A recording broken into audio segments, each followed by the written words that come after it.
안녕하세요. 반갑습니다. 오늘 밤 우리는 태양계의 가장 먼 가장자리로 떠납니다. 명왕성보다 훨씬 멀리 보이저 탐사선이 도달하기까지 수만 년이 걸릴 거리에 오르트 구름이라 불리는 영역이 있습니다. 2025년 4월 나사의 태양계 탐사 페이지는 이 영역을 거대한 구형 껍질로 설명했습니다. 얼음 천체들의 집합체입니다. 하지만 같은 페이지는 명확히 기록합니다. 나사는 이 영역의 직접 이미지를 보유하고 있지 않습니다. 너무 멀고 너무 희미하기 때문입니다. 수천에서 수만 천문 단위 거리입니다. 1천문 단위는 지구와 태양 사이의 거리입니다. 오르트 구름은 그 거리의 수천 배, 수만 배 너머에 있습니다. 우리의 뇌가 이해하기 어려운 거리입니다. 그리고 바로 그 이해하기 어려움 속에서 오늘 밤의 이야기가 시작됩니다. 어두운 화면이 잠시 머무릅니다. 그 다음 부드러운 그라데이션이 나타납니다. 검은색에서 짙은 남색으로, 남색에서 희미한 보라색으로. 우주의 색입니다. 아무것도 없어 보이는 공간의 색입니다. 타임라인이 그려집니다. 최소한의 라벨만 있습니다. 태양이 왼쪽에 있습니다. 작은 점입니다. 그 오른쪽에 행성들이 있습니다. 수성, 금성, 지구, 화성, 소행성대, 목성, 토성, 천왕성, 해왕성, 카이퍼 벨트, 그리고 그 너머 훨씬 더 오른쪽에 오르트 구름이 표시됩니다. 하지만 이 다이어그램은 축척이 맞지 않습니다. 만약 축척을 맞춘다면 오르트 구름은 화면 밖으로 나가버릴 것입니다. 훨씬 더 멀리. 나사의 공개 자료는 오르트 구름을 구형이라고 설명합니다. 카이퍼 벨트와는 다릅니다. 카이퍼 벨트는 황도면 근처에 있는 고리 모양의 영역입니다. 해왕성 궤도 바로 바깥에서 시작해서 약 50천문 단위까지 뻗어 있습니다. 하지만 오르트 구름은 다릅니다. 태양을 완전히 둘러싸는 구형입니다. 모든 방향으로 뻗어 있습니다. 위로도, 아래로도, 옆으로도. 태양계를 거대한 거품처럼 감싸고 있습니다. 이것이 나사가 기록한 형태입니다. 거리 범위도 기록되어 있습니다. 수천에서 수만 천문 단위, 그리고 그보다 더 멀리까지 뻗어 있습니다. 내부 경계는 대략 2천에서 5천 천문 단위 사이로 추정됩니다. 외부 경계는 훨씬 더 멀리 있습니다. 5만 천문 단위, 10만 천문 단위, 어쩌면 20만 천문 단위. 정확한 숫자는 모델에 따라 다릅니다. 관측에 따라 다릅니다. 하지만 모든 추정이 동의하는 것은 하나입니다. 엄청나게 멀다는 것입니다. 이 거리를 이해하기 위해 비교가 필요합니다. 지구에서 태양까지의 거리는 약 1억 5천만 킬로미터입니다. 이것이 1천문 단위입니다. 빛이 이 거리를 가는데 약 8분이 걸립니다. 해왕성은 태양에서 약 30천문 단위 떨어져 있습니다. 빛이 약 4시간 걸리는 거리입니다. 명왕성은 평균 약 40천문 단위입니다. 보이저 1호는 2024년 기준으로 태양에서 약 160천문 단위 떨어져 있습니다. 1977년에 발사된 후 거의 50년이 지났습니다. 그리고 오르트 구름의 내부 경계는 수천 천문 단위입니다. 보이저 1호가 현재 위치에서 오르트 구름의 안쪽 가장자리에 도달하려면 현재 속도로 수만 년이 더 걸릴 것입니다. 화면에 숫자가 나타납니다. 2000 천문 단위. 광년으로 환산하면 약 0.03 광년입니다. 오르트 구름의 외부 경계가 10만 천문 단위라면 그것은 약 1.6 광년입니다. 가장 가까운 별인 프록시마 센타우리까지의 거리가 약 4.2 광년입니다. 오르트 구름의 바깥쪽 가장자리는 가장 가까운 별까지 거리의 상당 부분에 해당합니다. 태양의 영향권이 그렇게까지 뻗어 있다는 것입니다. 중력의 실이 그렇게까지 닿아 있다는 것입니다. 나사의 페이지는 또 하나의 중요한 진술을 포함합니다. 오르트 구름은 장주기 해성의 저장고로 연결됩니다. 해성은 태양 주위를 도는 작은 얼음 천체입니다. 태양에 가까워지면 얼음이 승화하여 꼬리를 형성합니다. 우리가 밤하늘에서 보는 해성입니다. 해성에는 두 종류가 있습니다. 단주기 해성과 장주기 해성입니다. 단주기 해성은 궤도 주기가 200년 미만입니다. 헨리 해성처럼 약 76년마다 돌아옵니다. 이런 해성들은 주로 카이퍼 벨트에서 왔다고 생각됩니다. 하지만 장주기 해성은 다릅니다. 궤도 주기가 200년 이상입니다. 수천 년, 수만 년, 심지어 수백만 년인 경우도 있습니다.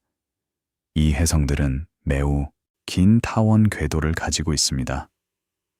태양에 가까이 다가왔다가 아주 멀리 떠났다가 다시 돌아옵니다.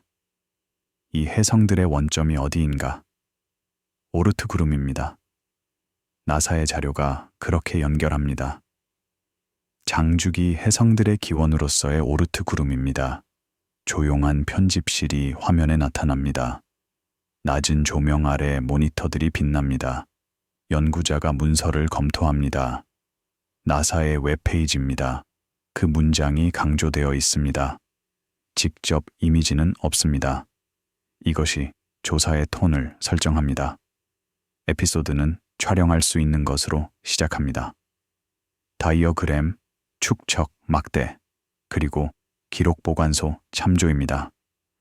오르트 구름 자체의 사진이 아니라 오르트 구름에 대한 문서의 사진입니다. 증거 객체로서의 문서입니다. 중심 질문이 측정된 용어로 소개됩니다. 경계가 어떻게 검증될 수 있는가? 그것을 떠나는 물체들의 행동에 의해 주로 정의될 때 오르트 구름은 직접 보이지 않습니다. 하지만 그곳에서 오는 해성들은 보입니다. 그 해성들의 궤도가 측정됩니다. 그 궤도에서 오르트 구름이 추론됩니다. 이것이 간접 증거입니다. 이것이 천문학적 추론입니다. 이 장의 새로운 발전은 정의적입니다. 극적이지 않습니다. 오르트 구름을 작동적 발자국으로 알려진 현장 주제로 확립합니다. 장주기 해성 도착, 통계적 방향성, 그리고 거리에 따라 약해지는 중력적 소속입니다. 기록은 사진이 아닙니다. 유지되는 진술입니다. 업데이트되고 확인되고 기관 요약서에 걸쳐 반복됩니다. 연구자들에게 경계는 방법의 조용한 테스트가 됩니다. 나사의 공개 개요는 오르트 구름을 구형이고 카이퍼 벨트를 훨씬 넘어선다고 설명합니다. 같은 페이지들은 직접 이미지가 나사 기록 보관소에 존재하지 않는다고 명확히 진술합니다. 거리 범위는 수천에서 수만, 천문 단위로 전달됩니다. 훨씬 더 멀리까지 뻗어 있습니다. 대중대면 자료는 구름을 관측된 해성 행동과 연결된 저장고로 틀짓습니다. 이것이 나사가 유지하는 기준선입니다. 나사 태양계 탐사 스태프가 기준 공개 문구의 관리자로 활동합니다. 그들의 역할은 알려진 것, 추론된 것, 그리고 이미지화되지 않은 것을 분리하는 것입니다. 과학 커뮤니케이션 팀은 안정적인 축척 그래픽과 표준 거리 언어를 제공합니다. 이것들은 증거 객체로 촬영될 수 있습니다. 천문대 기록 보관소와 해성 카탈로그가 암시된 상류 소스로 남습니다. 화면에 아직 이름이 붙지 않았더라도 이 부분은 현대 과학이 어떻게 보인 척하지 않으면서 경계를 표시하는지 연구합니다. 직접 이미지 없음을 수사법으로 극복할 한계가 아니라 방법론적 가드레일로 취급합니다. 톤은 절차적으로 유지됩니다. 정의가 기록되고 거리가 진술되고 불확실성이 보이게 유지됩니다. 분석가들에게 오프닝 챕터는 기관들이 어떻게 신중한 문구를 통해 모델을 안정적으로 유지하는지 보여줍니다. 많은 관찰자들에게 명료함은 기록이 스스로를 과장하기를 거부하는 곳에서 시작됩니다. 오르트 구름의 개념은 단순히 먼 장소가 아닙니다. 그것은 태양계의 구조에 대한 질문입니다. 우리의 태양이 어디까지 영향을 미치는가? 중력이 어디까지 닿는가?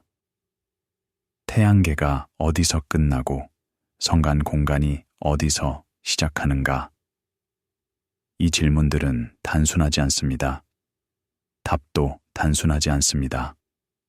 오르트 구름은 이 질문들에 대한 부분적인 답입니다. 완전한 답이 아닙니다. 부분적인 답입니다. 하지만 그것만으로도 의미가 있습니다. 태양계의 구조를 이해하려면 역사를 알아야 합니다. 태양계가 어떻게 형성되었는지, 어떻게 진화해 왔는지. 오르트 구름은 그 역사의 일부입니다. 태양계 형성의 잔재입니다. 45억 년 전에 일어난 일의 흔적입니다. 그 흔적이 아직도 태양 주위를 돌고 있습니다. 수만 천문 단위 거리에서 가끔 하나가 안쪽으로 떨어집니다. 해성이 됩니다. 우리에게 메시지를 가져옵니다. 태양계의 가장 먼 가장자리에서 온 메시지입니다. 화면이 전환됩니다. 1950년이라는 연도가 나타납니다. 흑백 필름의 질감입니다. 네덜란드의 풍경이 보입니다. 풍차와 운하가 있는 평평한 땅입니다. 하지만 카메라는 그 풍경에 머무르지 않습니다. 대학 건물로 이동합니다. 레이던 대학교입니다. 천문학에 오랜 전통이 있는 곳입니다. 사무실 창문이 보입니다. 창가에 책상이 있습니다. 서류들이 놓여 있습니다. 계산들이 빽빽히 적혀 있습니다. 1950년 1월 네덜란드에서 천문학자 얀 핸드릭 오르트가 해성 궤도에 대한 분석을 발표했습니다. 이 작업은 장주기 해성들을 검토했고 그들의 궤도를 측정 가능한 증거로 취급했습니다. 논문은 소스 저장고로서 해성 천체들의 먼 구름을 제안했습니다. 에피소드는 증거를 종이로 촬영합니다. 그려진 타원, 표로 만들어진 궤도 요소, 그리고 산술로 채워진 여백입니다. 얀 오르트는 당시 이미 저명한 천문학자였습니다. 1900년에 네덜란드에서 태어났습니다. 젊은 시절부터 천문학에 관심이 있었습니다. 레이던 대학교에서 공부했습니다. 그곳에서 커리어를 쌓았습니다.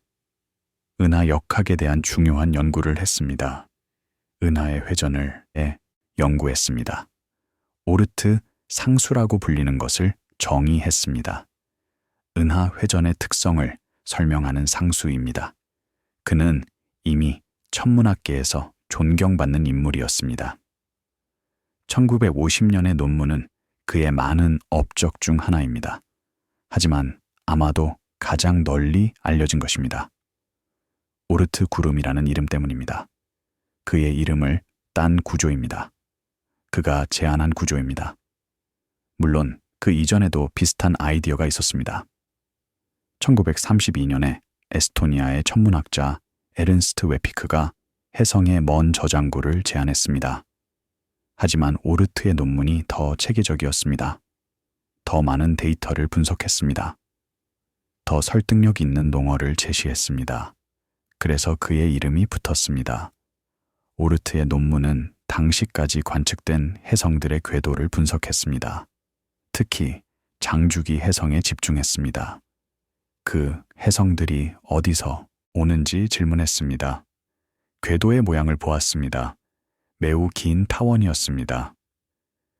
원일점, 태양에서 가장 먼 점이 엄청나게 멀었습니다.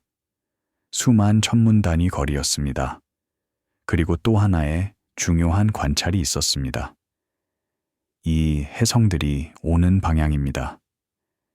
만약 장주기 해성들이 특정 평면에서만 온다면 그것은 고리 모양의 구조를 시사할 것입니다. 카이퍼 벨트처럼.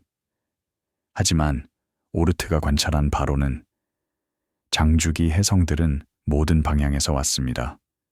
위에서도, 아래에서도, 옆에서도.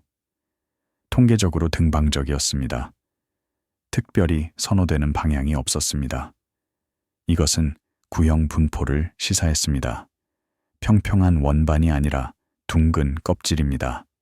태양을 완전히 둘러싸는 구조입니다. 또 다른 증거가 있었습니다. 궤도 에너지입니다. 많은 장주기 혜성들이 태양계에 거의 묶여 있지 않은 궤도를 가지고 있었습니다. 포물선에 가까운 궤도였습니다. 이것은 그들이 아주 먼 거리에서 왔음을 시사했습니다. 중력적으로 거의 탈출 속도에 가까운 상태로. 만약 태양계 안쪽 어딘가에서 형성되었다면 더 묶인 궤도를 가졌을 것입니다. 더 타원에 가까운 궤도를. 하지만 그렇지 않았습니다. 오르트는 또한 혜성의 수명에 대해 생각했습니다. 혜성이 태양에 가까이 올 때마다 얼음이 승화합니다. 물질이 손실됩니다. 결국 혜성은 소진됩니다. 사라집니다. 이것은 혜성이 영원하지 않다는 것을 의미합니다. 유한한 수명을 가집니다. 그런데 우리는 여전히 새로운 혜성을 봅니다. 수십억 년이 지났지만 여전히 혜성이 있습니다. 어디선가 보충되어야 합니다. 저장고가 있어야 합니다. 이 모든 증거를 종합하여 오르트는 제안했습니다. 태양 주위에 거대한 구형 구름이 있다고. 수만 천문 단위 거리에 그 구름에 혜성들이 저장되어 있다고. 가끔 그중 하나가 중력적 섭동을 받아 안쪽으로 떨어진다고. 그것이 우리가 보는 장주기 혜성이 된다고. 이것이 오르트의 가설이었습니다. 이것이 오르트 구름의 기원입니다. 오르트의 논문은 즉각적으로 받아들여지지는 않았습니다. 과학적 아이디어가 항상 그렇듯이 시간이 걸렸습니다. 하지만 점점 더 많은 혜성이 관측되면서 그의 가설은 점점 더 지지를 받았습니다. 새로운 장주기 혜성이 발견될 때마다 그 궤도가 계산되었습니다. 대부분이 오르트의 예측과 일치했습니다. 모든 방향에서 왔습니다. 매우 먼 원일점을 가졌습니다. 포물선에 가까운 궤도를 가졌습니다. 증거가 축적되었습니다. 이 챕터는 새로운 발전을 시야에 가져옵니다. 오르트 구름은 데이터, 패턴에 대한 해결책으로 시작됩니다. 구름은 우주선 창문에서 설명된 장소가 아니라 관찰된 도착 분포에 의해 필요한 구조로 도입됩니다. 조사는 느린 주의로 논리를 따릅니다. 어떻게 방향, 주기, 그리고 궤도 모양이 평평한 원반보다 둘러싸는 소스를 암시하는지, 경계는 기록의 대안보다 더 잘 맞을 때 수용 가능해집니다. 오르트의 1950년 출판물은 궤도 증거에서 먼 혜성 저장고의 개념을 공식화합니다. 나중에 기관 요약서들은 이 기원 이야기를 장주기 혜성에 대한 작동하는 설명으로 보존합니다. 모델의 강점은 시간에 걸쳐 많은 혜성 항목에 대한 통계적 일관성으로 틀 지어집니다. 구름은 추론으로 남지만 추론은 유용하게 유지됨으로 유지됩니다. 천문학 저널과 서지 기록 보관소가 초기 혜성 추론을 보존하고 나중 세대를 위해 인용 가능하게 유지합니다. 나중에 나사 요약서들은 연속성 문서로 작용하여 역사적 제안을 현대 참조 언어로 번역합니다. 혜성 관측자와 궤도 계산자들이 수십 년에 걸쳐 가설을 테스트 가능하게 만드는 데이터셋을 유지하는 조용한 인력으로 봉사합니다. 이 부분은 어떻게 추론이 반복과 기록 보관 안정성을 통해 내구성을 갖게 되는지에 집중합니다. 카메라는 증거에 가까이 머무릅니다. 표, 차트, 그리고 궤도 솔루션의 느린 수렴입니다. 구름은 발견 순간으로 제시되지 않습니다. 스펙타클 없이 새로운 해성 기록과 계속 일치하는 구조로 제시됩니다. 분석가들에게 교훈은 차분하고 실용적입니다. 모델은 들어오는 데이터를 계속 설명할 때 생존합니다. 많은 관찰자들에게 태양계의 가장자리는 처음으로 종이 위에 기하학으로 나타났습니다. 궤도 역학은 천문학의 기초입니다. 뉴턴의 법칙에서 시작합니다. 중력의 법칙입니다. 두 물체 사이의 인력은 그들의 질량의 곱에 비례하고 거리의 제곱에 반비례합니다. 이 법칙으로 행성의 궤도를 계산합니다. 해성의 궤도를 계산합니다. 수백 년 동안 검증된 법칙입니다. 태양계 전체에 적용됩니다. 해성의 궤도를 결정하려면 관측이 필요합니다. 해성의 위치를 시간에 따라 측정합니다. 하늘에서의 위치입니다.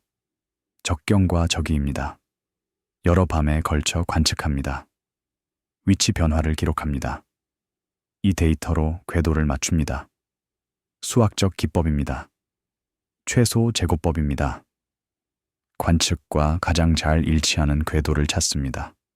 궤도 요소라고 불리는 것이 있습니다. 궤도를 완전히 설명하는 6개의 숫자입니다. 장반경, 이심률, 궤도 경사, 승교점 경도, 근일점 인수, 그리고 근일점 통과, 시간입니다. 이 6개의 숫자를 알면 궤도를 완전히 알 수 있습니다. 과거의 위치를 계산할 수 있습니다. 미래의 위치를 예측할 수 있습니다. 장주기 해성의 궤도 요소를 보면 특징적인 패턴이 있습니다. 장방형이 매우 큽니다.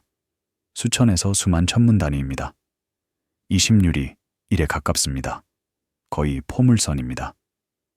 궤도 경사는 다양합니다. 0도에서 180도 사이에 골고루 분포합니다. 이것이 등방적 분포입니다. 특별히 선호되는 방향이 없습니다. 이 패턴이 오르트 구름의 구형 특성을 지지합니다. 해성 카탈로그는 수십 년에 걸쳐 축적되었습니다. 소행성 센터가 관리합니다. 국제천문연맹 산하의 기관입니다. 새로운 해성이 발견되면 궤도가 계산되어 카탈로그에 추가됩니다. 수천 개의 해성이 기록되어 있습니다. 장주기 해성, 단주기 해성, 포물선 해성, 쌍곡선 해성 모두 분류됩니다. 모두 분석됩니다. 이 데이터베이스가 오르트 구름 연구의 기초입니다. 통계 분석의 재료입니다. 장주기, 해성의 분포를 연구합니다. 궤도 요소의 분포를 연구합니다. 원일점의 분포를 연구합니다. 이 모든 분석이 오르트 구름의 존재를 지지합니다. 그 구조를 제약합니다. 간접적으로. 하지만 설득력 있게 화면이 다시 전환됩니다. 현대의 시뮬레이션 방으로 어두운 모니터들이 있습니다. 천천히 움직이는 입자장이 있습니다. 시간 단계가 조용한 증분으로 전진합니다. 컴퓨터가 계산합니다. 가상의 태양계가 진화합니다. 수십억 년의 역사가 몇 시간의 시뮬레이션으로 압축됩니다. 연구자들이 결과를 분석합니다. 그래프와 통계가 화면에 나타납니다. 2021년 5월 천문학과 천체물리학 저널에 발표된 연구는 오르트 구름을 장주기 해성의 소스로 설명했습니다. 직접 관측되지 않은 상태로 남아있으며 기원이 이론적이고 종종 별개의 구성 요소로 테스트된다고 기술했습니다. 구름의 형성 역사를 재구성하려는 시도입니다. 어떻게 그런 구조가 만들어졌는가? 언제 만들어졌는가? 무엇이 만들었는가? 현대의 형성 이론은 여러 단계를 포함합니다. 첫 번째 단계는 흩어짐입니다. 태양계가 처음 형성되었을 때 거대 행성들 근처에 많은 얼음 천체들이 있었습니다. 목성, 토성, 천왕성, 해왕성 근처에 이 천체들은 거대 행성들의 중력에 의해 흩어졌습니다. 일부는 태양계 밖으로 완전히 탈출했습니다. 일부는 매우 먼 궤도로 던져졌습니다. 하지만 여전히 태양에 중력적으로 묶여 있었습니다. 이것이 오르트 구름의 원시적 형태입니다. 태양계 형성의 표준 모델을 니스 모델이라고 합니다. 프랑스 니스에서 개발되었기 때문입니다. 이 모델에 따르면 거대 행성들은 현재 위치보다 더 가깝게 형성되었습니다. 더 조밀한 배치였습니다. 그 다음 불안정 기간이 있었습니다. 행성들이 이동했습니다. 목성은 약간 안쪽으로, 토성, 천왕성, 해왕성은 바깥쪽으로. 이 이동 과정에서 수많은 작은 천체들이 흩어졌습니다. 일부는 안쪽으로 흩어졌습니다. 훅이 대폭격이라고 불리는 것을 일으켰습니다. 달의 크레이터가 그 증거입니다. 지구에도 영향을 미쳤습니다. 일부는 바깥쪽으로 흩어졌습니다. 오르트 구름을 형성했습니다. 또는 카이퍼 벨트를 형성했습니다. 또는 완전히 탈출했습니다. 태양계를 떠났습니다. 성간 공간으로. 두 번째 단계는 섭동입니다. 이 먼 천체들은 다양한 섭동을 겪습니다. 지나가는 별들의 중력, 은하, 조성력, 분자 구름과의 만남, 이런 섭동들이 궤도를 바꿉니다. 근일점을 올리거나 내립니다. 궤도 경사를 바꿉니다. 시간이 지나면서 처음에는 황도면에 가까웠던 분포가 구형으로 등방화됩니다. 이것이 우리가 관측하는 오르트 구름의 구형 특성을 설명합니다. 은하 조성력이란 무엇인가? 은하의 중력이 태양계에 미치는 영향입니다. 태양계는 은하의 일부입니다. 은하 중심 주위를 돕니다. 약 2억 2,500만 년의 한 바퀴입니다. 은하 중심의 방향과 은하 평면의 방향에서 중력이 약간 다릅니다. 이 차이가 조성력을 만듭니다. 태양에서 아주 먼 천체에게는 이 힘이 중요해집니다. 궤도를 바꿉니다. 섭동합니다. 지나가는 별도 중요합니다. 태양계는 고립되어 있지 않습니다. 은하 안에 있습니다. 다른 별들이 주위에 있습니다. 가끔 별이 태양계 근처를 지나갑니다. 가까이 지나가면 그 중력이 오르트 구름에 영향을 미칩니다. 일부 천체를 안쪽으로 섭동시킵니다. 장죽이 해성이 됩니다. 일부는 바깥쪽으로 섭동시킵니다. 탈출합니다. 최근 연구에 따르면 약 7만 년 전에 숄츠의 별이라고 불리는 별이 태양계 근처를 지나갔습니다. 약 0.8 광년 거리까지 접근했습니다. 오르트 구름의 외부 영역을 통과했을 수 있습니다. 일부 해성을 섭동시켰을 수 있습니다. 그 해성들이 앞으로 수백만 년에 걸쳐 내부 태양계로 떨어질 수 있습니다. 우리는 아직 그것들을 보지 못했습니다. 하지만 오고 있을 수 있습니다. 세 번째 단계는 지속적인 재형성입니다. 오르트 구름은 정적이지 않습니다. 계속 변합니다. 일부 천체는 안쪽으로 섭동되어 장죽이 해성이 됩니다. 일부는 바깥쪽으로 섭동되어 태양계를 떠납니다. 일부는 지나가는 별에 의해 포획됩니다. 다른 별의 오르트 구름에서 온 천체가 우리의 오르트 구름에 합류할 수 있습니다. 구름은 역동적입니다. 정적인 저장고가 아니라 진화하는 시스템입니다. 하지만 이 모든 것이 시뮬레이션과 모델에 기반합니다. 직접 관측이 아닙니다. 연구자들은 초기 조건을 설정합니다. 시뮬레이션을 실행합니다. 결과를 관측과 비교합니다. 현재 관측되는 장주기, 혜성의 분포와 일치하는지 확인합니다. 일치하면 모델이 지지됩니다. 일치하지 않으면 모델을 수정합니다. 이것이 간접 과학의 방법입니다.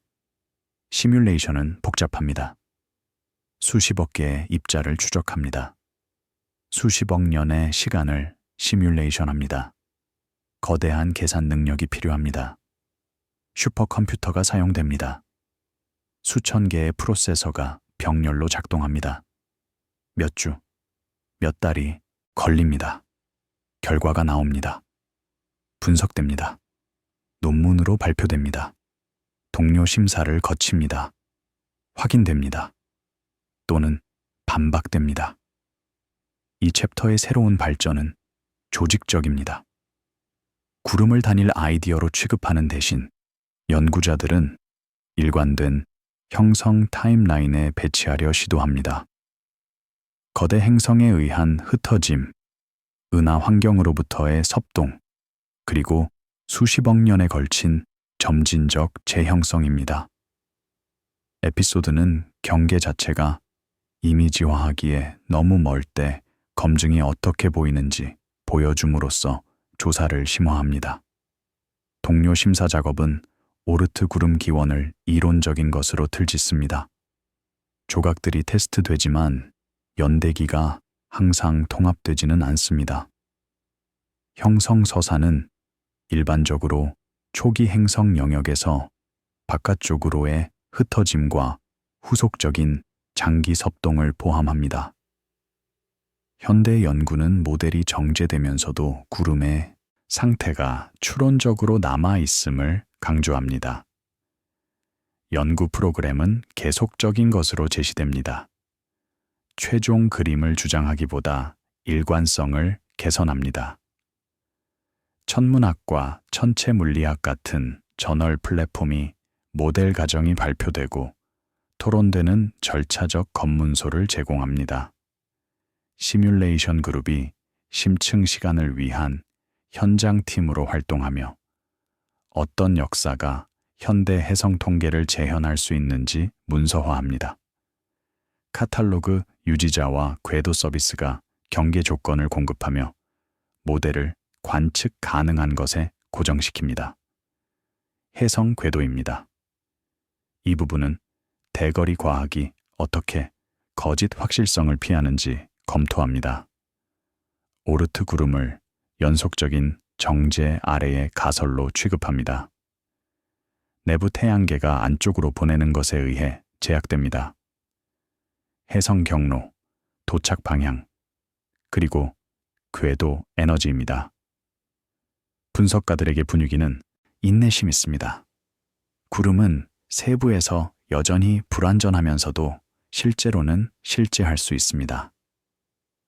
많은 관찰자들에게 여기서의 검증은 증거가 축적됨에 따라 타임라인을 일관되게 유지하는 것을 의미합니다. 오르트 구름의 총 질량은 얼마인가?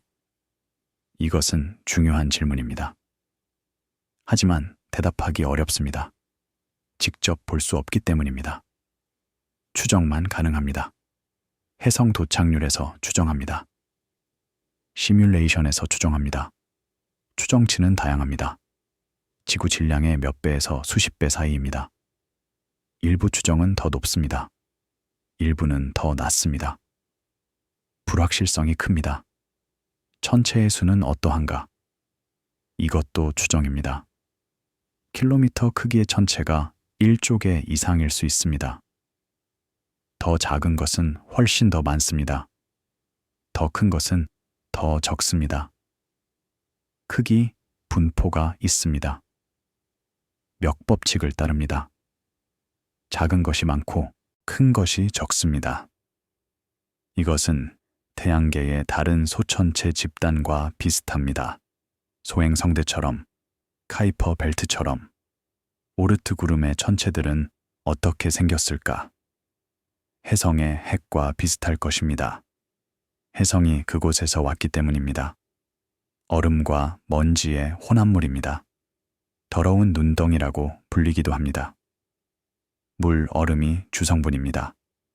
이산화탄소 얼음, 일산화탄소 얼음, 메탄 얼음도 있습니다. 암석 먼지도 있습니다. 유기, 화합물도 있습니다. 탄소를 포함한 복잡한 분자들입니다. 이 물질들은 태양계 형성의 원시 물질입니다. 45억 년 전의 것입니다.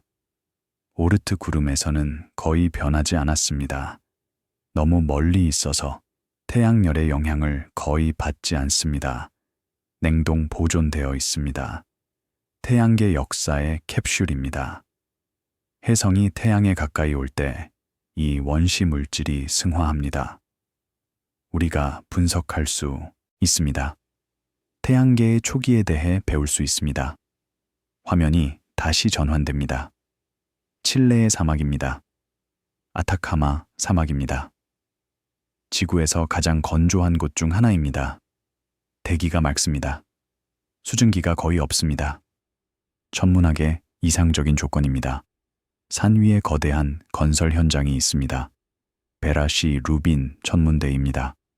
이전에는 대형 시놉틱 조사 망원경 LSST로 알려졌습니다. 곧 작동을 시작할 예정입니다. 새로운 시대의 시작입니다.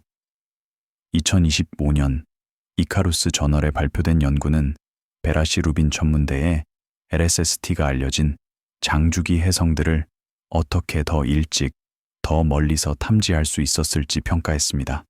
조사 성능 가정에 기반하여 영우는 LSST가 근일점 도달 수년 전에 그리고 역사적 발견 상황보다 더 먼 거리에서 혜성의 상당 부분을 발견할 수 있을 것이라고 보고합니다. 에피소드는 운영 준비로 촬영됩니다. 카메라, 케이던스, 야간 재방문, 그리고 데이터 포인트의 꾸준한 추가입니다. 루빈 천문대는 특별한 망원경입니다. 8.4m 주경을 가지고 있습니다. 하지만 그것이 특별한 이유는 크기만이 아닙니다. 시야각이 넓습니다. 한 번의 노출로 넓은 하늘 영역을 촬영할 수 있습니다. 그리고 빠릅니다. 같은 하늘 영역을 자주 재방문합니다. 몇 밤마다. 이것이 핵심입니다. 반복 관측입니다. 움직이는 물체를 찾으려면 같은 곳을 여러 번 봐야 합니다. 위치 변화를 감지해야 합니다. LSST의 카메라는 세계에서 가장 큰 디지털 카메라입니다. 32억 화소입니다. 3.2 기가픽셀입니다. 거대합니다. 이 카메라가 하늘을 촬영합니다. 매일 밤 15초 노출, 2번씩, 그 다음 다른 곳으로 이동합니다. 하늘 전체를 돌아가며 촬영합니다. 3일에서 4일에 한 번씩 같은 곳을 재방문합니다. 10년 동안 계속합니다. 엄청난 양의 데이터입니다. 이 데이터에서 움직이는 물체를 찾습니다. 소행성, 혜성, 카이퍼 벨트 천체, 오르트 구름에서 온 천체. 자동화된 소프트웨어가 처리합니다. 이미지를 비교합니다. 움직인 것을 식별합니다. 후보를 만듭니다. 사람이 확인합니다. 또는 추가 관측으로 확인합니다. 궤도가 계산됩니다. 카탈로그에 추가됩니다. LSST는 10년 동안 하늘 전체를 반복적으로 스캔할 예정입니다. 매일 밤 새로운 이미지를 얻습니다. 이전 이미지와 비교합니다. 움직인 것을 찾습니다. 소행성, 혜성, 카이퍼 벨트 천체. 이것들이 발견됩니다. 궤도가 계산됩니다. 카탈로그에 추가됩니다. 수백만 개의 새로운 천체가 발견될 것으로 예상됩니다. 혜성에 대해 특히 중요한 것은 조기 발견입니다. 현재 대부분의 혜성은 태양에 가까워져서 밝아진 후에 발견됩니다. 얼음이 승화하기 시작하고 코마가 형성된 후에, 그때는 이미 태양에 가깝습니다. 궤도의 일부만 관측됩니다. 궤도 결정의 정밀도가 제한됩니다. 하지만 LSST는 다릅니다. 더 멀리서 아직 활성화되기 전에 혜성을 발견할 수 있습니다. 더 긴 궤도 호가 관측됩니다. 더 정밀한 궤도 결정이 가능합니다. 더 정밀한 궤도 결정이 왜 중요한가? 혜성이 어디서 왔는지 더 잘 알 수 있기 때문입니다. 원일점을 더 정확하게 계산할 수 있습니다. 오르트 구름의 어느 부분에서 왔는지 추정할 수 있습니다. 내부 오르트 구름인지 외부 오르트 구름인지. 오르트 구름의 구조에 대한 제약이 됩니다. 간접적이지만 중요한 정보입니다. 또한 조기 발견은 추적 시간을 늘립니다. 혜성이 태양에 가까워지기 전에 여러 해 동안 관측할 수 있습니다. 궤도가 어떻게 변하는지 볼 수 있습니다. 비중력적 힘의 영향을 측정할 수 있습니다. 가스 분출에 의한 추력입니다. 혜성의 물리적 특성에 대한 정보를 얻을 수 있습니다. 오르트 구름 천체의 특성에 대한 정보를 얻을 수 있습니다. 이 챕터는 조사를 심화하는 새로운 발전을 도입합니다. 구름의 새로운 이미지가 아니라 그 메신저들의 더 나은 기록입니다. 조기 탐지는 관측 기준선을 확장하고 궤도 솔루션을 개선하고 혜성 집단과 먼 저장고 사이의 통계적 연결을 정제합니다. 시스템은 변하지 않습니다. 모니터링이 변합니다. 2025년의 모델링 작업은 LSST가 많은 혜성을 더 일찍 발견하여 사용 가능한 궤도호를 늘릴 수 있을 것으로 추정합니다. 조기 발견은 개선된 궤도 결정과 장주기 집단에 대한 더 깨끗한 더 소스 영역 추론을 의미합니다. 조사 케이던스는 방법으로 틀지어집니다. 희미한 움직임을 확인된 궤도로 변환하기에 충분히 자주 돌아옵니다. 결과 기록 보관소는 더 균일해지며 늦은 밝기 기반 발견에 의해 도입된 편향을 줄입니다. 루빈 천문대 팀과 조사 기획자들이 소천체 움직임을 위한 모니터링 기관으로 봉사하며 반복 가능한 케이던스와 보정을 보존합니다. 이카루스 같은 행성 과학 저널이 명시적인 탐지 과정과 측정 가능한 결과를 위한 장소를 제공합니다. 데이터 기록 보관소와 카탈로그 서비스가 야간 이미지를 수년에 걸쳐 재분석될 수 있는 장기 기록으로 변환합니다. 이 부분은 간접 과학에서 진보가 어떻게 보이는지에 집중합니다. 구름의 새로운 사진이 아닙니다. 조기 탐지와 더 긴 추적을 통한 불확실성의 감소입니다. 분위기는 절차적으로 유지됩니다. 노출, 확인, 궤도, 맞춤, 그리고 반복된 검증입니다. 분석가들에게 이야기는 인프라에 관한 것입니다. 어떻게 개선된 모니터링이 추론의 질을 바꾸는지, 많은 관찰자들에게 경계는 기록이 더 일찍 더 완전해질 때 더 명확해집니다. LSST 외에도 다른 조사들이 있습니다. 펜스타스가 있습니다. 하와이에 있는 조사, 망원경입니다.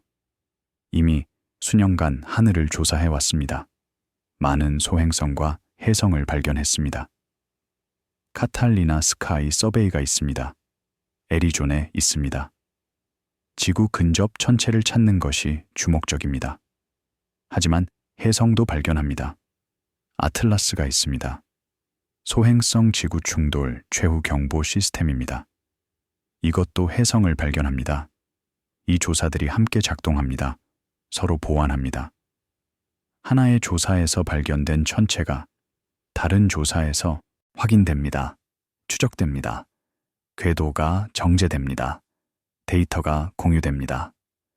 소행성 센터가 중앙 허브 역할을 합니다. 모든 관측이 모입니다. 궤도가 계산됩니다. 카탈로그가 유지됩니다. 우주에서의 관측도 있습니다. 너와이즈가 있었습니다. 적외선 우주 망원경입니다. 소행성과 혜성을 많이 발견했습니다. 적외선은 얼음 천체를 찾는 데 유용합니다. 태양 빛을 반사하는 것이 아니라 자체 열복사를 감지합니다. 멀리 있어도 차가워도 감지할 수 있습니다. 물론 한계가 있습니다.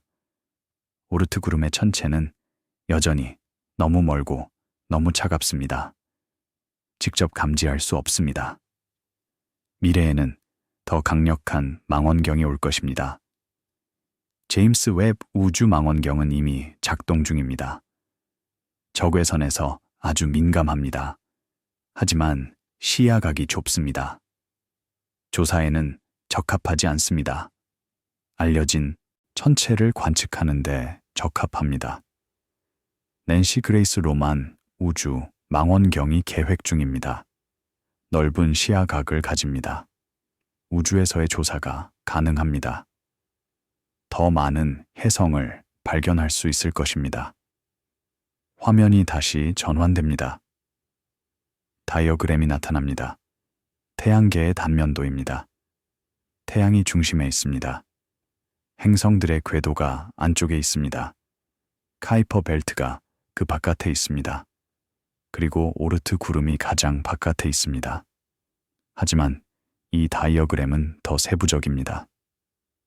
오르트 구름 안에 또 다른 구조가 있습니다. 내부 오르트 구름입니다. 힐스 구름이라고도 불립니다. 기관 요약서에서 오르트 구름은 광대하고 먼 것으로 설명됩니다. 수천에서 수만 천문 단위의 범위를 차지하고 그 너머까지 뻗어 있습니다. 더 넓은 논의 내에서 내부 오르트 구름 개념이 2차 참조에 나타납니다. 종종 힐스 구름이라고 불리며 1980년대 초에 제안된 더 밀집한 내부 저장고로 설명됩니다. 에피소드는 층화된 다이어그램에서 열립니다. 경계보다는 기울기 그리고 잠정적으로 남는 라벨입니다. 1981년 미국의 천문학자 잭 힐스는 내부 오르트 구름의 존재를 제안했습니다. 표준 오르트 구름보다 태양에 더 가깝습니다. 대략 2000에서 2만 천문 단위 사이입니다. 이 영역은 더 밀집되어 있을 것으로 예상됩니다. 더 많은 천체를 포함합니다. 하지만 태양에 더 가깝기 때문에 은하 조성력과 지나가는 별의 영향을 덜 받습니다. 더 안정적입니다. 잘 흔들리지 않습니다. 힐스의 제안은 특정 문제를 해결하기 위한 것이었습니다. 외부 오르트 구름만으로는 관측되는 장주기 혜성의 수를 설명하기 어렵다는 것입니다. 외부 오르트 구름은 은하, 환경의 영향을 많이 받습니다. 천체들이 쉽게 탈출합니다. 손실됩니다. 45억 년 동안 많이 줄어들었을 것입니다. 그런데 여전히 많은 장주기, 혜성이 있습니다. 어디선가 보충되어야 합니다. 힐스 구름이 그 저장고일 수 있습니다. 더 안정적이기 때문에, 덜 손실되기 때문에. 지나가는 별이 아주 가까이 올 때 힐스 구름의 천체가 섭동됩니다. 일부가 외부 오르트 구름으로 이동합니다. 그곳에서 다시 섭동되어 장주기 혜성이 됩니다. 힐스 구름이 외부 오르트 구름을 보충하는 역할을 합니다. 물론 힐스 구름도 직접 관측되지 않습니다. 외부 오르트 구름과 마찬가지로. 추론입니다. 모델입니다. 하지만 유용한 모델입니다. 장주기 혜성의 분포를 더 잘 설명합니다. 태양계의 역사를 더 잘 설명합니다. 세드나라는 천체가 있습니다. 2003년에 발견되었습니다. 매우 이상한 궤도를 가지고 있습니다. 근일점이 약 76 천문 단위입니다. 해왕성 궤도의 2배가 넘습니다. 원일점이 약 904석 천문 단위입니다. 궤도 주기가 약 10년, 400년입니다. 이 궤도는 카이퍼 벨트 천체의 궤도와 다릅니다. 카이퍼 벨트 천체는 보통 근일점이 해왕성 궤도 근처입니다. 해왕성의 영향을 받기 때문입니다. 하지만 세드나의 근일점은 해왕성에서 너무 멉니다. 해왕성의 영향을 받을 수 없습니다. 세드나가 어떻게 이 궤도를 갖게 되었는지는 미스터리입니다. 여러 가설이 있습니다. 지나가는 별의 섭동, 태양의 탄생, 성단 내에서의 상호작용, 알려지지 않은 행성의 영향, 아직 확실하지 않습니다. 하지만 세드나는 내부 오르트 구름의 일원일 수 있습니다.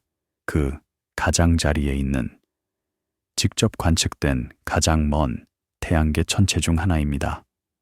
오르트 구름과 카이퍼 벨트 사이에 어딘가에 2000 CD VP13이라는 또 다른 천체도 있습니다. 2012년에 발견되었습니다. 세드나와 비슷한 궤도를 가지고 있습니다. 근일점이 약 80 천문단위입니다. 원일점이 약 440 천문단위입니다. 역시 해왕성의 영향권 바뀝니다. 세드나와 함께 내부 오르트 구름의 일원일 수 있습니다. 이런 천체들이 더 있을 수 있습니다. 아직 발견되지 않은 LSST가 더 찾을 수 있을 것입니다. 외부 오르트 구름은 다릅니다. 태양에서 더 멉니다. 2만에서 10만 천문 단위 또는 그 이상입니다. 은하 환경의 영향을 더 많이 받습니다. 은하 조성력이 궤도를 바꿉니다. 지나가는 별이 섭동을 일으킵니다. 천체들이 더 쉽게 안쪽으로 던져집니다. 장죽이 해성이 됩니다. 외부 오르트 구름이 우리가 관측하는 장죽이 해성의 주요 소스입니다. 내부 오르트 구름은 직접 관측되지 않습니다. 외부 오르트 구름도 직접 관측되지 않습니다. 둘 다 추론입니다. 해성 궤도와 시뮬레이션에 기반한 추론입니다. 하지만 이 두 층의 구분은 유용합니다. 해성의 기원을 이해하는 데 도움이 됩니다. 태양계의 역사를 이해하는 데 도움이 됩니다. 이 마지막 챕터의 새로운 발전은 해석적입니다. 투기적이지 않습니다. 시리즈는 어떻게 구름이 추론되고 모델링되고 모니터링되는지 보여주었습니다. 이제 영향력의 약해짐이 벽이 아닐 때 시스템이 어떻게 끝을 정의하는지 묻습니다. 나사의 페이지는 언어를 신중하게 유지합니다. 거리, 조성, 그리고 직접 이미지의 부재가 명시적으로 남습니다. 에피소드는 끝을 공유된 중력 안에서 유지되는 정의로 취급하며 닫습니다. 나사 팩트시트는 오르트 구름의 거리 범위를 진술하고 개념을 해성 기원에 고정시킵니다. 2차 참조들은 저장고가 어떻게 분할되는지에 영향을 미칠 내부 구름 가설을 설명합니다. 형성 연대기 작업은 기원 세부 사항에서 구름이 운영적으로 유용하면서도 이론적으로 남아있음을 강조합니다. 조사시대 개선은 더 나은 해성 발견 기준선을 통해 집단 구조에 대한 더 강한 제약을 약속합니다. 나사 공개 자원이 안정적인 요약층으로 기능하며 넓은 청중을 위해 가장 방어 가능한 진술을 보존합니다. 학술 리뷰와 종합 채널이 층화된 저장고 개념이 보이고 토론되는 곳으로 활동합니다. 조사 천문대와 그 기록 보관소가 저장고의 어떤 분할도 테스트하기 위한 장기 관측, 스캐폴딩을 제공합니다. 이 부분은 오르트 구름을 시스템이 행동을 통해 경계를 정의하는 방법의 예로 취급합니다. 태양의 영향력은 감소하는 것으로 제시됩니다. 극단적인 거리에서 은하 환경과 공유됩니다. 끝은 기관들이 신중하게 설명하는 기울기가 됩니다. 증거가 통계적이고 느리기 때문입니다. 분석가들에게 마무리 분위기는 조용합니다. 경계는 날카롭지 않으면서도 실제할 수 있습니다. 많은 관찰자들에게 발견들은 지속하는 모든 시스템 뒤에 조용한 정밀성을 강조합니다. 태양의 영향권은 어디서 끝나는가? 이것은 정의의 문제입니다. 중력은 무한히 뻗어 있습니다. 거리가 증가함에 따라 약해지지만 완전히 사라지지는 않습니다. 역제곱 법칙을 따릅니다. 거리가 2배가 되면 힘은 4분의 1이 됩니다. 거리가 3배가 되면 힘은 9분의 1이 됩니다. 하지만 완전히 0이 되지는 않습니다. 그래서 태양계의 끝은 정의의 문제입니다. 어디까지를 태양계로 볼 것인가? 한 가지 정의는 태양풍이 닿는 곳입니다. 태양권입니다. 보이저 탐사선이 이 경계를 넘었습니다. 태양에서 약 120천문단위입니다. 또 다른 정의는 태양의 중력이 지배적인 곳입니다. 힐9입니다. 이것은 훨씬 더 멉니다. 약 10만에서 20만 천문단위입니다. 오르트 구름의 외부 경계와 비슷합니다. 태양권과 오르트 구름 사이에는 거대한 강역이 있습니다. 태양권은 약 120천문단위입니다. 오르트 구름의 내부 경계는 수천 천문단위입니다. 그 사이에 무엇이 있는가? 아마도 희박한 물질입니다. 산발적인 천체입니다. 하지만 밀집된 구조는 없습니다. 아직 발견되지 않았습니다. 탐사되지 않았습니다. 보이저 탐사선이 그 영역을 지나가고 있습니다. 하지만 아직 멀었습니다. 오르트 구름의 안쪽 가장자리까지. 오르트 구름의 외부 경계에서 태양의 중력은 아주 약합니다. 은하 중심의 중력, 지나가는 별들의 중력과 비슷한 수준입니다. 천체들이 태양에 묶여 있는지 아닌지 애매해집니다. 작은 섭동에 의해 쉽게 탈출할 수 있습니다. 또는 포획될 수 있습니다. 경계가 흐릿해집니다. 이것이 오르트 구름의 외부 경계의 의미입니다. 벽이 아닙니다. 기울기입니다. 태양의 영향력이 점진적으로 사라지는 곳입니다. 다른 영향력과 섞이는 곳입니다. 태양계가 은하와 공유하는 영역입니다. 성간 천체라는 것이 있습니다. 태양계 밖에서 온 천체입니다. 다른 별 주위에서 형성되었다가 탈출한 천체입니다. 2017년에 오umu아무아가 발견되었습니다. 최초로 확인된 성간 천체입니다. 태양계를 통과했습니다. 쌍곡선 궤도를 가지고 있었습니다. 태양에 묶여 있지 않았습니다. 지나쳐 갔습니다. 2019년에 보리소프 해성이 발견되었습니다. 두 번째, 성간 천체입니다. 이것도 쌍곡선 궤도였습니다. 해성이었습니다. 코마가 있었습니다. 꼬리가 있었습니다. 다른 별의 오르트 구름에서 온 것으로 생각됩니다. 그 별에서 탈출했습니다. 수십억 년을 여행했습니다. 우리 태양계를 지나갔습니다. 이런 성간 천체가 더 있을 것입니다. 우리 태양계를 계속 지나가고 있을 것입니다. LSST가 더 찾을 수 있을 것입니다. 성간 천체는 다른 별 시스템에 대해 알려줍니다. 다른 오르트 구름에 대해 알려줍니다. 우리만 오르트 구름이 있는 것이 아닙니다. 다른 별도 있을 것입니다. 아마도 대부분의 별이. 역으로 우리 오르트 구름에서도 천체가 탈출합니다. 은하 조성력에 의해, 지나가는 별에 의해 그 천체들은 성간 공간으로 나갑니다. 다른 별 시스템을 지나갈 수 있습니다. 우리의 메시지를 가지고 태양계의 물질을 45억 년 전에 형성된 얼음과 먼지를 새로운 조사가 해성 기준선을 확장하고 기록 보관소가 더 깨끗해짐에 따라 같은 질문이 톤을 바꾸지 않고 재방문될 수 있습니다. 작업은 축적에 의해 계속됩니다.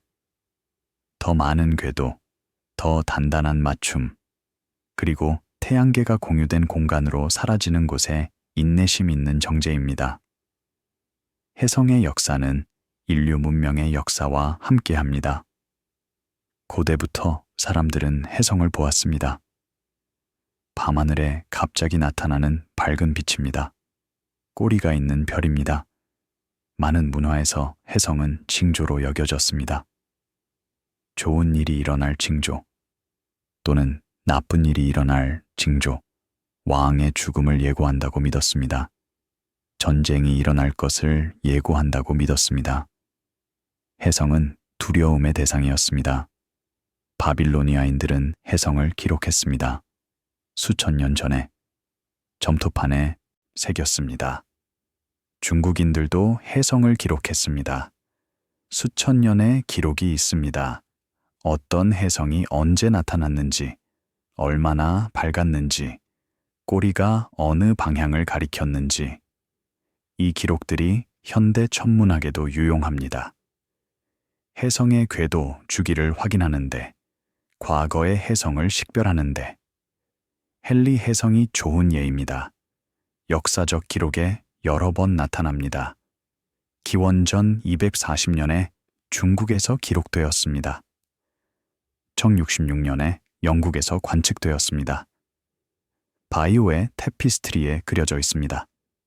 헤이스팅스 전투 직전에 정복자 윌리엄의 승리를 예고했다고 믿었습니다. 682년에 에드먼드 헨리가 관측했습니다. 그가 궤도를 계산했습니다. 약 76년 주기라고 예측했습니다. 758년에 돌아왔습니다. 헨리는 이미 죽은 후였습니다. 하지만 그의 예측이 맞았습니다. 그래서 그의 이름이 붙었습니다. 헨리, 혜성은 단주기 혜성입니다. 카이퍼벨트에서 왔을 것입니다. 하지만 과거의 혜성 기록 중에는 장주기 혜성도 있습니다. 한 번만 나타나고 다시 나타나지 않은 혜성입니다. 수천 년 주기의 혜성입니다. 오르트 구름에서 온 혜성입니다. 기록에 남아있지만 다시 볼 수 없는 혜성입니다. 우리의 생애에는 물론 인류 문명의 역사 안에서도 1811년에 대혜성이 있었습니다. 매우 밝았습니다. 수개월 동안 맨눈으로 볼 수 있었습니다. 나폴레옹 전쟁 시기였습니다. 많은 사람들이 그것을 징조로 해석했습니다. 궤도 주기는 약 3000년입니다. 장주기 혜성입니다. 오르트 구름에서 왔습니다. 다음에 돌아올 때는 기원 후 5000년쯤입니다. 우리는 보지 못할 것입니다.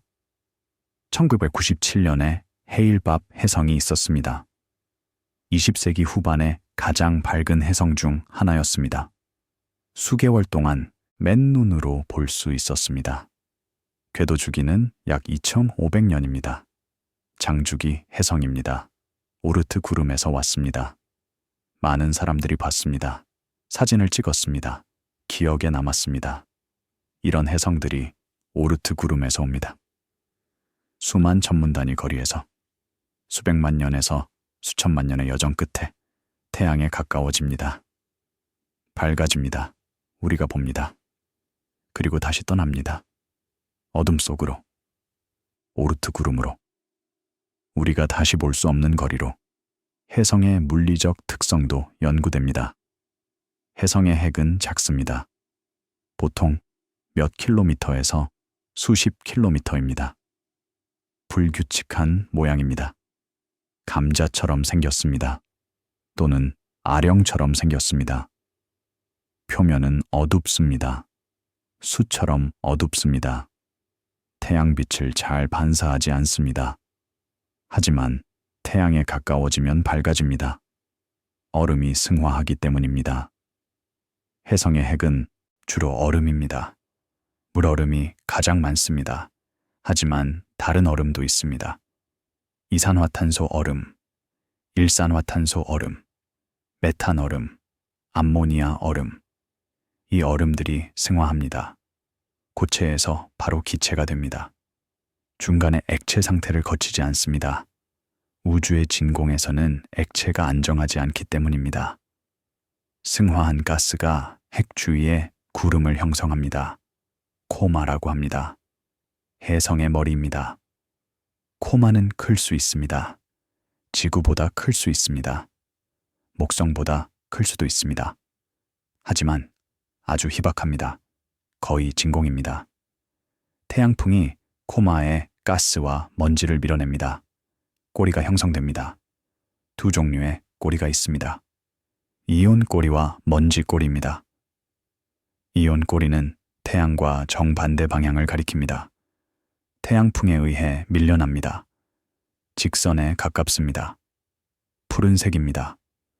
이온화된 일산화탄소가 파란 빛을 냅니다. 먼지 꼬리는 약간 휘어집니다. 태양빛의 복사압에 의해 밀립니다. 하지만 먼지는 무거워서 이온보다 덜 밀립니다. 혜성의 궤도를 따라 퍼집니다. 노란색이나 흰색입니다. 태양빛을 반사합니다. 혜성이 태양에 가까이 올 때마다 물질을 잃습니다. 얼음이 승화하고 먼지가 날아갑니다. 조금씩 작아집니다. 결국 소진됩니다. 사라집니다. 또는 먼지와 자갈만 남습니다. 더 이상 활동하지 않는 핵입니다. 사해성이라고 합니다. 또는 혜성이 부서지기도 합니다. 여러 조각으로 나뉩니다. 슈메이커 랩이 구혜성처럼 1994년에 목성과 충돌했습니다. 그 전에 이미 여러 조각으로 나뉘어 있었습니다. 혜성의 물질 손실은 오르트 구름 연구와 관련이 있습니다. 혜성이 영원하지 않다면 저장고가 있어야 합니다. 보충되어야 합니다. 그 저장고가 오르트 구름입니다. 오르트가 1950년에 이 논리를 사용했습니다. 혜성의 수명이 유한합니다. 하지만 여전히 혜성이 있습니다. 따라서 저장고가 있어야 합니다. 간단한 논리입니다. 하지만 설득력 있습니다. 혜성의 조성은 태양계의 초기를 알려줍니다.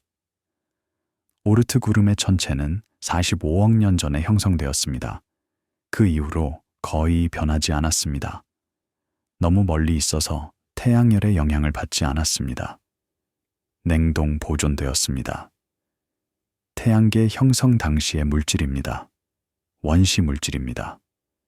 혜성이 태양에 가까이 올 때 이 원시 물질이 승화합니다. 가스가 됩니다. 우리가 분석할 수 있습니다. 분광학으로 어떤 분자가 있는지 알 수 있습니다. 물, 이산화탄소, 일산화탄소, 메탄, 암모니아, 유기 분자도 있습니다. 아미노산의 전구체도 있습니다.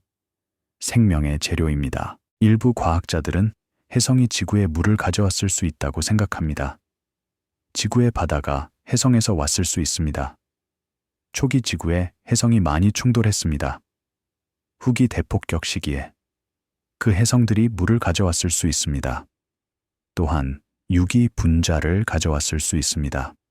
생명의 씨앗을. 아직 확실하지 않습니다. 논쟁 중입니다. 하지만 가능성이 있습니다. 로제타 미션이 있었습니다. 유럽 우주국의 미션입니다. 2014년에 67P 추류모프 게라시멘코 혜성에 도착했습니다. 궤도를 돌았습니다. 착륙선을 내렸습니다. 필레 착륙선입니다.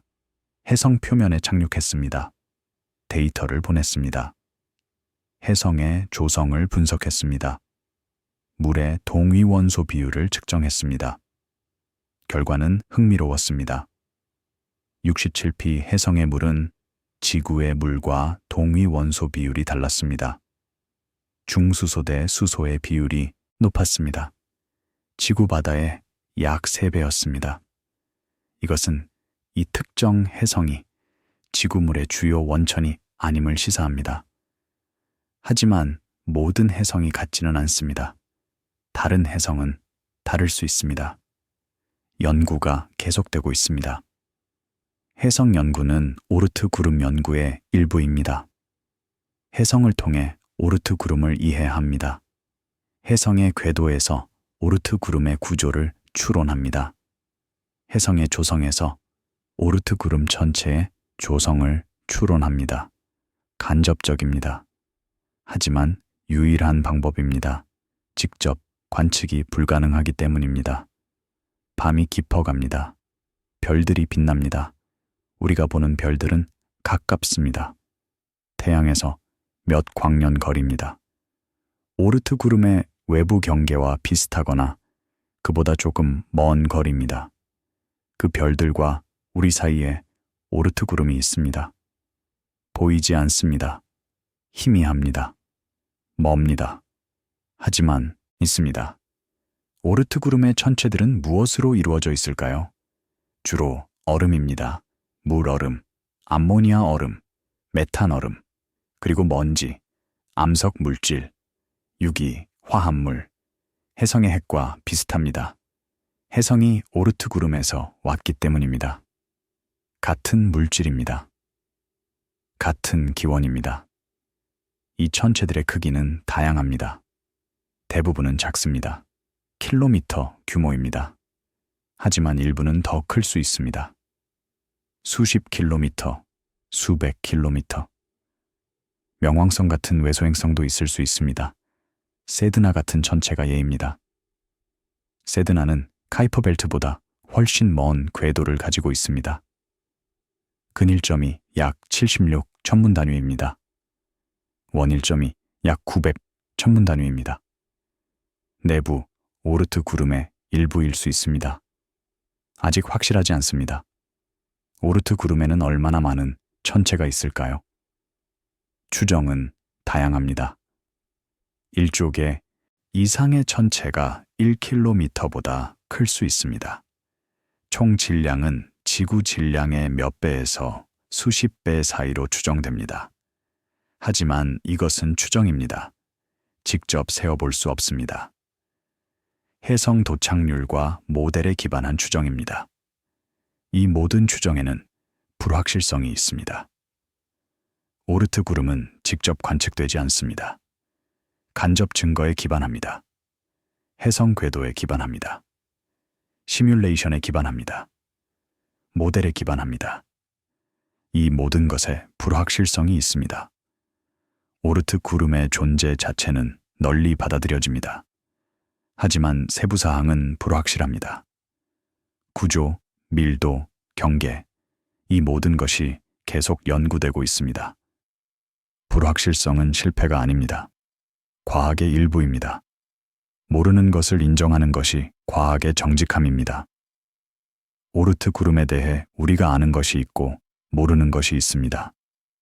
아는 것을 기록합니다. 모르는 것도 기록합니다. 둘 다 중요합니다. 불확실성은 미래 연구의 방향을 제시합니다. 다른 별도 오르트 구름을 가지고 있을까요? 아마도 그렇습니다. 태양계의 형성 과정이 특별하지 않다면 다른 별 주위에서도 비슷한 과정이 일어났을 것입니다. 행성이 형성되었을 것입니다. 작은 천체가 흩어졌을 것입니다. 오르트 구름이 형성되었을 것입니다. 대부분의 별이 오르트 구름을 가지고 있을 것입니다. 보리소프 혜성이 이것을 증명합니다. 다른 별의 오르트 구름에서 온 혜성입니다. 탈출했습니다. 성간 공간을 여행했습니다. 우리 태양계를 지나갔습니다. 우리가 관측했습니다. 분석했습니다. 다른 별의 물질을 직접 연구했습니다. 다른 오르트 구름의 샘플입니다. 은하 전체로 보면 오르트 구름들이 거의 연결되어 있을 수 있습니다. 별 사이의 거리가 몇 광년입니다. 오르트 구름의 외부 경계가 1D 광년입니다. 인접한 별들의 오르트 구름이 거의 닿을 수 있습니다. 물질이 교환될 수 있습니다. 성간 혜성이 이동할 수 있습니다. 우주적 수준에서 오르트 구름은 고립된 섬이 아닙니다. 연결된 군도일 수 있습니다. 이것은 철학적인 생각을 불러일으킵니다. 우리는 얼마나 고립되어 있는가? 태양계는 독립적인 단위인가? 아니면 은하의 일부인가? 오르트 구름은 그 경계입니다. 태양의 영향과 은하의 영향이 만나는 곳입니다. 우리가 어디에 속하는지 보여주는 곳입니다. 태양계에도 속하고 은하에도 속합니다. 두 영역 사이에서 화면에 오르트 구름의 다이어그램이 다시 나타납니다. 태양이 중심에 있습니다. 아주 작은 점입니다. 행성 궤도는 보이지 않을 정도로 작습니다. 카이퍼, 벨트도 거의 보이지 않습니다. 오르트 구름만 보입니다. 거대한 구형 껍질입니다. 태양을 완전히 둘러싸고 있습니다. 하지만 이것도 개념적 다이어그램입니다. 실제 사진이 아닙니다. 우리는 오르트 구름을 본 적이 없습니다. 아마 우리 세대에 보지 못할 것입니다. 너무 멀고 너무 희미합니다. 하지만 우리는 오르트 구름의 메신저를 봅니다. 혜성입니다. 가끔 오르트 구름에서 혜성이 안쪽으로 떨어집니다. 태양에 가까워집니다. 얼음이 승화합니다. 꼬리가 형성됩니다. 우리는 그것을 봅니다. 밤하늘에서 아름답습니다. 장엄합니다. 그리고 그것은 오르트 구름에서 온 메시지입니다. 태양계의 가장 먼 가장자리에서 온 방문자입니다. 오르트 구름에 탐사선을 보낼 수 있을까요? 이론적으로는 가능합니다. 하지만 실제로는 어렵습니다. 거리가 문제입니다. 너무 멉니다. 현재 가장 빠른 우주 탐사선은 보이저입니다. 초속 약 17km로 움직입니다. 이 속도로 오르트 구름의 안쪽 가장자리에 도달하려면 수만 년이 걸립니다. 우리의 생애에는 불가능합니다. 더 빠른 탐사선이 필요합니다. 여러 가지 개념이 연구되고 있습니다. 태양 도치입니다. 태양 빛의 압력으로 가속합니다. 브레이크스루 스타샷 프로젝트가 있습니다. 레이저로 가속하는 초소형 탐사선입니다. 광속의 20%까지 가속할 수 있습니다. 이 속도라면 오르트 구름에 수십 년 내에 도달할 수 있습니다. 하지만 아직 개념 단계입니다. 실현까지 수십 년이 걸릴 것입니다. 핵 추진도 있습니다. 핵 분열 추진, 핵 융합 추진. 화학 로켓보다 훨씬 효율적입니다. 더 높은 속도에 도달할 수 있습니다. 하지만 기술적 도전이 있습니다.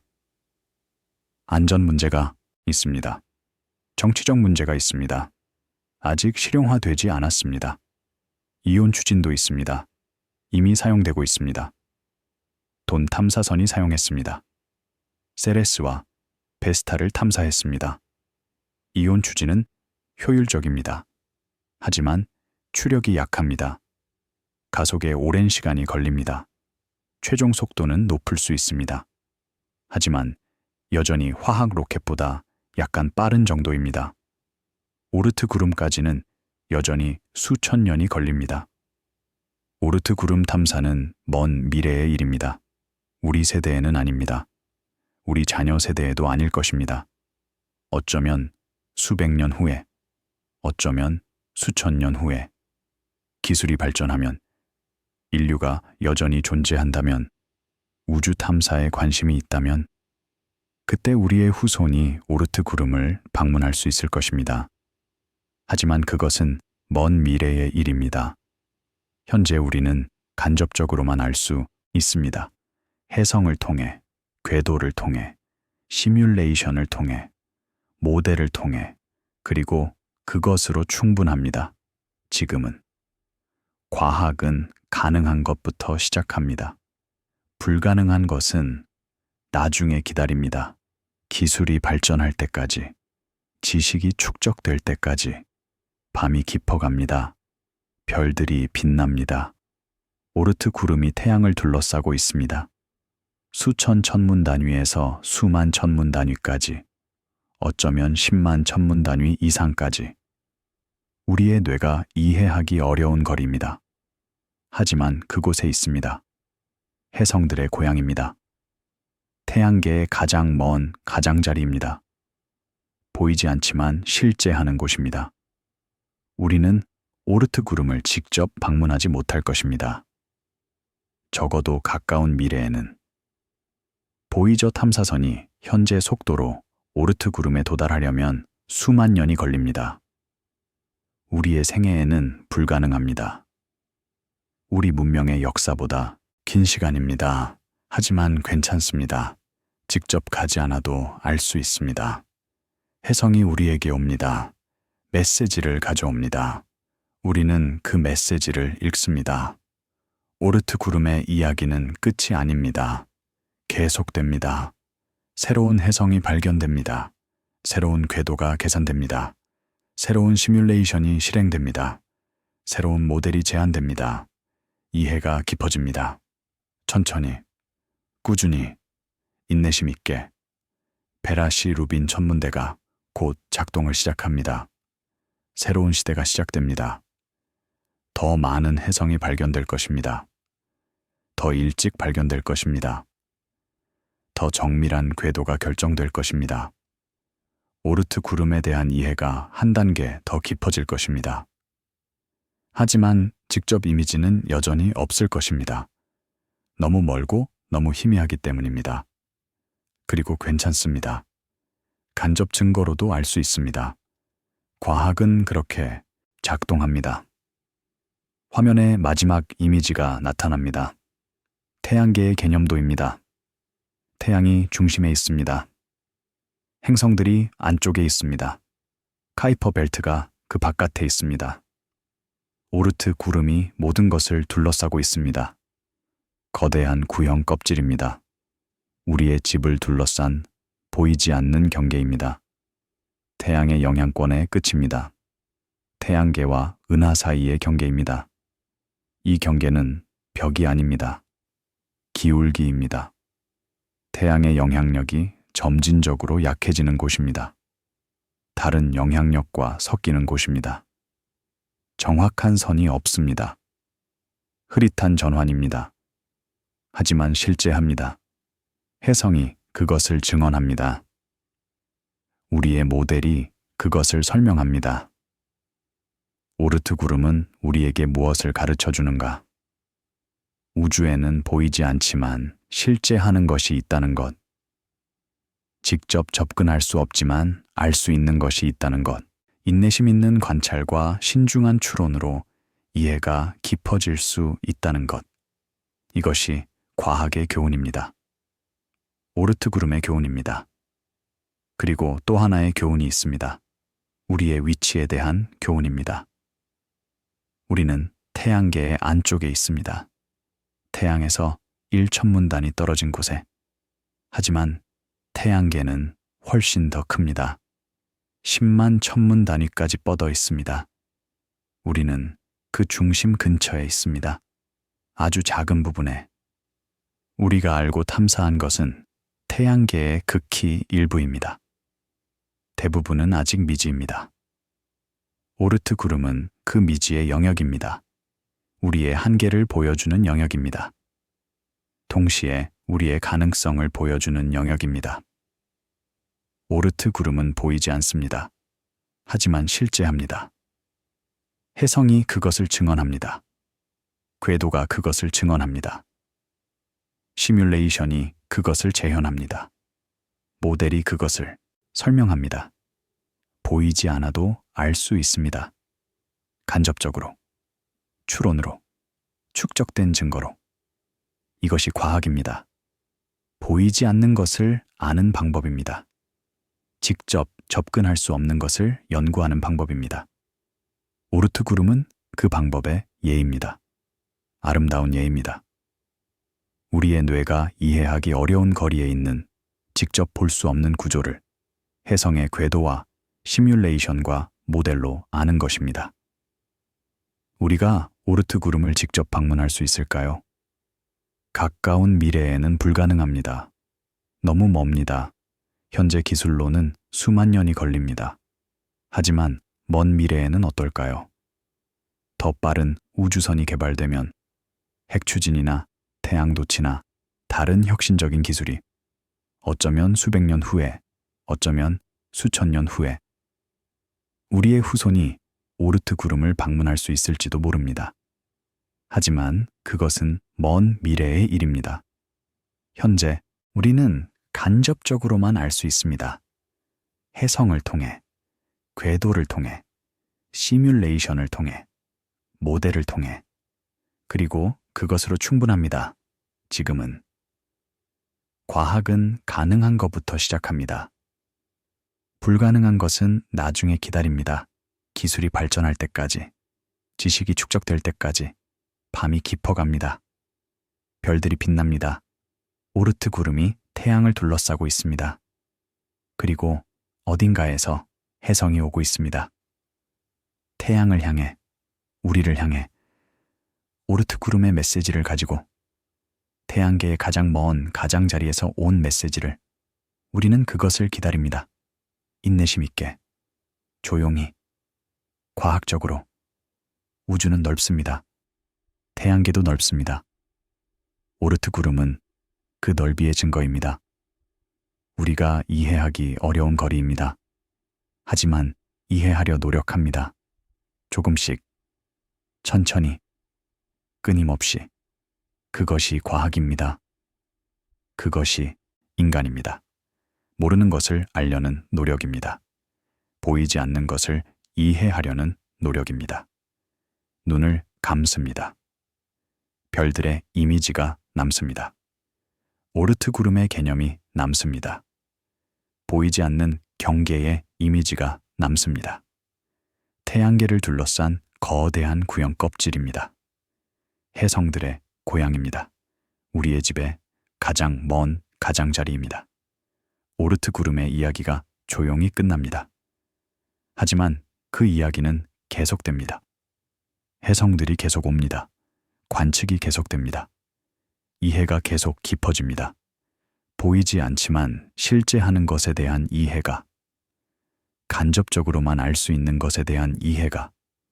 우주는 우리에게 모든 것을 보여주지 않습니다. 하지만 충분히 보여줍니다. 추론할 수 있을 만큼, 이해할 수 있을 만큼, 경이로움을 느낄 수 있을 만큼. 오르트 구름은 그 경이로움의 일부입니다.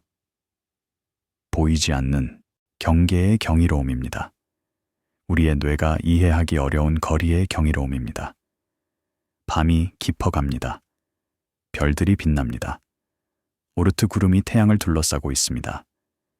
그리고 어딘가에서 혜성이 오고 있습니다. 태양을 향해, 우리를 향해 오르트 구름의 메시지를 가지고 우리는 기다립니다. 조용히, 인내심 있게, 밤하늘 아래에서, 별빛 아래에서 혜성이 올 때까지, 새로운 메시지가 올 때까지, 새로운 이해가 올 때까지. 오르트 구름은 태양계의 가장자리입니다. 우리가 알지 못하는 영역입니다. 하지만 알려고 노력하는 영역입니다. 혜성을 통해, 관측을 통해, 시뮬레이션을 통해, 인내심을 통해. 밤이 깊습니다. 별들이 빛납니다. 혜성이 오고 있습니다. 우리는 기다립니다. 편히 쉬세요. 좋은 꿈 꾸세요. 안녕히 주무세요.